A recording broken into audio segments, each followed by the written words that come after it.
Exam calendar पे phases में preparation strategy से मॉक्स के लिए इसी साल आपका सिलेक्शन होगा। Hey everyone, welcome to my channel.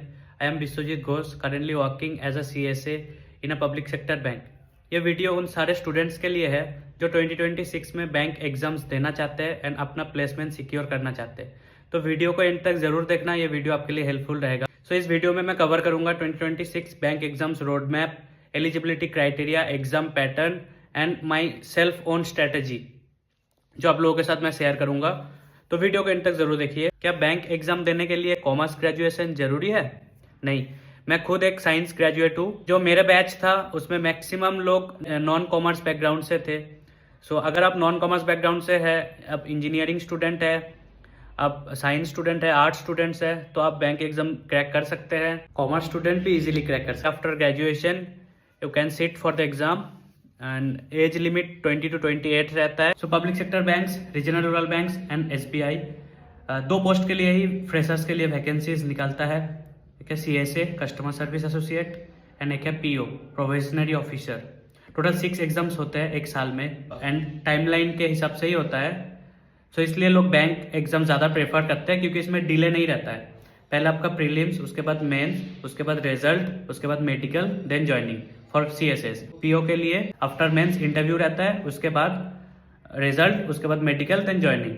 सो एक साल 1.5 साल में सारा प्रोसेस कंप्लीट हो जाता है। तो अभी एग्जाम कैलेंडर पे चलते हैं। सो अभी आते हैं एग्जाम कैलेंडर पे। सो टोटल 6 एग्जाम्स होते हैं 1 ईयर में, देख रहे हैं जी। हाँ, अगर आपको 1-2 साल में नौकरी पाना है तो banking sector is the best, क्योंकि एवरी ईयर एग्ज़ाम होता है एंड आपके पास 6 बार मौका रहता है एग्ज़ाम क्रैक करने का, है ना। पीओ का प्री, मेंस, उसके बाद इंटरव्यू रहता है। टोटल 3 फेज़ में होता है ये।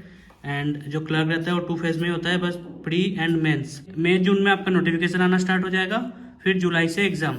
देखिए, एग्जाम के बीच में आपको टाइम तो बिल्कुल ही नहीं मिलेगा। एक एग्जाम खत्म होगा, दूसरा एग्जाम है, एक एग्जाम खत्म होगा, दूसरा एग्जाम है। तो प्रिपरेशन आपको अभी से करना है। आपका पूरा सिलेबस मॉक देके आपको अगस्त तक रेडी हो जाना है, ठीक है। उसके बाद बस आपको मॉक देना है और प्रैक्टिस करना है। सो अभी से प्रिपरेशन स्टार्ट कर दोगे। इसके बाद मैंने पूरा 4 फेजेस में प्रिपरेशन स्ट्रेटेजी शेयर करूँगा आपके लिए, ठीक है। तो वो फॉलो करिए। आते हैं फेजेस पे। सो एट फर्स्ट आपको 4 नोटबुक लेना है, चारों सब्जेक्ट का नाम लिखना है एंड इंडेक्स पेज पे जो सिलेबस है वो ऐड करना है। ये मस्ट है। मैं सिलेबस वाला पार्ट इधर ऐड नहीं कर रहा हूँ क्योंकि वीडियो बहुत ज़्यादा लेंदी हो जाएगा, तो आप लोग ही नहीं देखेंगे। एंड सिलेबस का एक शॉर्ट डाला है मैंने, वो आप लोग देख सकते हैं। बाकी आप गूगल पे लिखेंगे या चैट जीपीटी पे लिखेंगे, वो सिलेबस आपको बता देंगे। तो इंडेक्स पे पहले सिलेबस नोट करना है। तो मैं आप लोगों के साथ ये 4 फेज प्रिपरेशन स्ट्रेटजी शेयर करना चाहूँगा जो मैंने फॉलो किया था। एंड यही स्ट्रेटजी फॉलो करके मैंने 1 साल में 5 प्रीलिम्स एंड 2 मेंस निकाला था एंड सिलेक्शन भी लिया था। तो आइए स्टार्ट करते हैं। फेज़ 1 जो कि आज से स्टार्ट हो रहा है एंड मार्च महीने तक, 3 महीने का फेज़ है ये।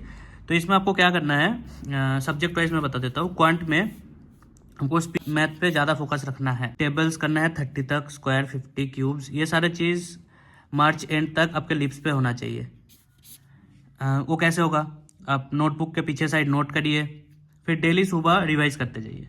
कुछ रॉकेट साइंस नहीं है, डेली सुबह रिवाइज करते जाइए, मार्च एंड तक आ जाएगा आपके लिप्स पे। फिर बाकी का सिलेबस सारा कवर करना है ना। एरिथमेटिक और जो भी टॉपिक्स है सिंप्लीफिकेशन से शुरू करके मार्च महीने तक आपको यही करना है। कोई मॉक नहीं देना, कोई इधर उधर नहीं जाना है, बस आपको सिलेबस कवर करना है। फिर आते रीजनिंग पे। बेसिक पजल से स्टार्ट करिए, लेंदी पजल से शुरू मत करिए, अपने आप को कंफ्यूज मत कीजिए। पजल में शुरू में मैं बता रहा हूँ टाइम लगेगा आपको, 8-10 मिनट भी लगेगा, क्योंकि मुझे भी लगता था। तो ये नॉर्मल चीज़ है। अगर आपको ये लग रहा है कि टाइम लग रहा है, मेरे से नहीं होगा, मैं कैसे कर लूँगा, तो फिर ये सोच साइड रखिए। अभी टाइम लगेगा, शुरू में प्रैक्टिस करते करते करते करते आपका ये 8-10 मिनट का पजल 3 मिनट में हो जाएगा। फिर बाकी का सिलेबस जो मिसलेनियस टॉपिक्स रहता है वो भी कवर करना है आपको। ये टॉपिक्स कहाँ कहाँ से कवर करना है उसके लिए मैंने एक वीडियो बनाया है। फिर आता है इंग्लिश पे। तो इंग्लिश कल सुबह से स्टार्ट कर दीजिए, डेली एडिटोरियल, ये मस्ट है। साथ वोकैब डायरी, ये भी मस्ट है। अभी से आप स्टार्ट कर देंगे ना, डेली एडिटोरियल का हैबिट हो जाएगा आपको। और वोकैब डायरी आपका मार्च एंड तक बहुत सारा वोकैब आपके दिमाग में आ जाएगा। इसको भी वोकैब डायरी को टेबल्स के साथ डेली रिवाइज करना है सुबह। तो सुबह आधा घंटा आपको यही करना है। फिर उसके बाद बाकी जो टॉपिक्स रहता है ग्रामर जैसे आप 120 rules of grammar Nimisha Bansal ma'am के वो करेंगे, वही एनफ है, उससे ज़्यादा और कुछ नहीं पढ़ना, समझ रहे हैं। ये हो गया इंग्लिश का। अभी आते हैं, ये फेज़ 1 गया जनवरी टू मार्च, 3 महीने का फेज़ था ये। अब आते हैं फेज़ 2 पर, जो शुरू हो रहा है अप्रैल से मई तक का, 2 महीने का फेज़ है ये, ठीक है। तो इसमें आपको क्या करना है, स्ट्रेंथनिंग एंड स्पीड पे फोकस रखना है। आप अभी बेसिक तो क्लियर हो गया फर्स्ट 3 महीने में, है ना। उसके बाद आपको स्पीड पे फोकस करना है। वो कैसे करेंगे, डेली आपको DI एंड पजल का सेट डेली प्रैक्टिस करना पड़ेगा, सॉल्व करना पड़ेगा, है ना। इसमें मिस नहीं करना है, डेली करना पड़ेगा, उसके बाद ही आपको सिलेक्शन मिलेगा, उसके बाद ही आप दूसरों से आगे रहेंगे। और सेक्शनल टेस्ट भी लगाना है। जितना भी टॉपिक आपने कवर कर लिया, बेसिक सिलेबस तो आपका क्लियर हो गया, अब सेक्शनल टेस्ट पे फोकस करना है। अगर आपको कॉन्फिडेंस आ रहा है तो इसमें आप इसमें 1-2 फुल मॉक टेस्ट भी ट्राई कर सकते हैं ना, फुल मॉक भी ट्राई कर सकते हैं। तो इस फेज़ में आपको हाई लेवल पजल भी सॉल्व करना स्टार्ट कर देना है, PO प्री लेवल जो पजल्स रहता है, एंड आपको लेवल अप भी करना है, यही अप्रैल टू मई के एंड तक। फिर उसके बाद बैंकिंग अवेयरनेस, अगर आपको टाइम मिल रहा है, थोड़ा एक्स्ट्रा टाइम, आधा 1 घंटा, तो जो बैंकिंग अवेयरनेस का टॉपिक्स रहता है वो नोट डाउन करना स्टार्ट करिए थोड़ा थोड़ा करके, क्योंकि मेंस के टाइम आपको ही काम आएगा, है ना। बात है फेज़ 3 पे, जो कि बहुत इंपॉर्टेंट फेज़ है, 2 महीने का फेज़ है ये भी, जून एंड जुलाई। तो इसमें मेन फोकस कहाँ रहेगा, high scores in full मॉक्स, mainly pre मॉक्स पे, ठीक है। तो इसमें डेली हमको प्री मॉक्स लगाना है, डेली एक प्री मॉक्स। एंड मॉक्स के लिए 2 वेबसाइट यूज़ कर सकते हैं आप, कोई भी 2, लाइक आइदर अड्डा और टेक्स्ट बुक एंड गाइडली और ऑलिव बोर्ड। मैंने लिया था, मेरे पास था अड्डा एंड गाइडली, ये 2 मॉक टेस्ट। आप भी इन दोनों में से चूज़ कर सकते हैं। डेली आपको प्रीलिम्स मॉक लगाना है 1-1, और मेंस मॉक एवरी वीकेंड में आप लगा सकते हैं, मेंस का मॉक आगे रहने के लिए, है ना। और फिर the main part mock analysis, ये आपको करना ही है। मॉक तो दे रहे हैं आप, बट इम्प्रूवमेंट कहाँ होगा, यही से आएगा इम्प्रूवमेंट, आपको मॉक एनालिसिस करके ही आएगा।